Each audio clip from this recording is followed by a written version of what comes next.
Okay, so I am doing Marxist and Leninism from Chapter 5 to Section 6 to Section 9.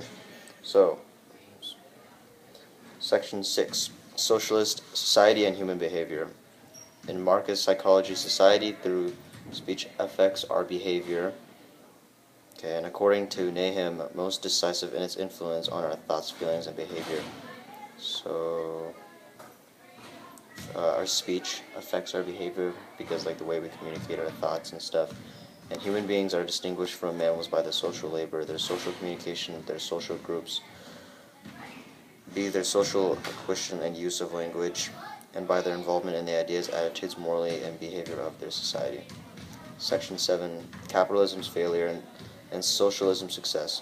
According to Marxist, socialism societies encourage desirable behavior than capitalist society. The major flaw, they believe, in the diverse nature of social class, the oppression of one or more classes by a ruling class, creates deviant behavior. So they think that all people should be made equal instead of having like a ruler, like a king or something like that, or like tyranny rule.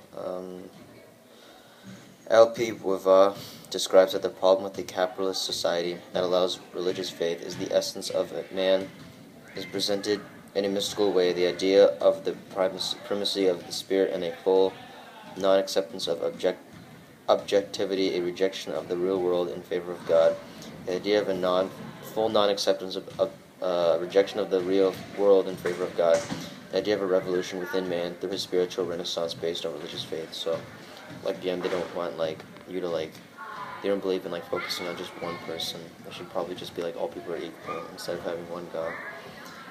Section 8, Dialects in Marxist Psychology. Marxist psychology uses dialects to support its rejections of traditional behaviorism.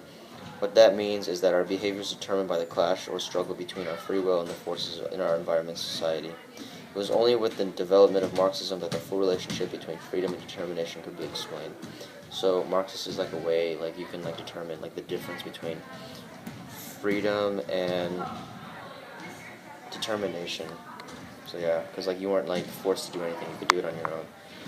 And the conclusion is the dialectical view of behavior and freedom is consistent with the Marxist worldview, explaining scientifically the urgency and inevitability of communism, yet maintaining the concept of free will. The terms of free will or freedom in Marxist psychology indicates our liberty to choose the type of society that will in turn determine our behavior. It does not mean we choose our own behavior. Marxists hold society responsible to regulate us. This regulation exposes us to the proper stimuli that will eclect the proper behavior. This stimuli is only found in a communist society that regulates us to be faithful to the collective and to internationalism.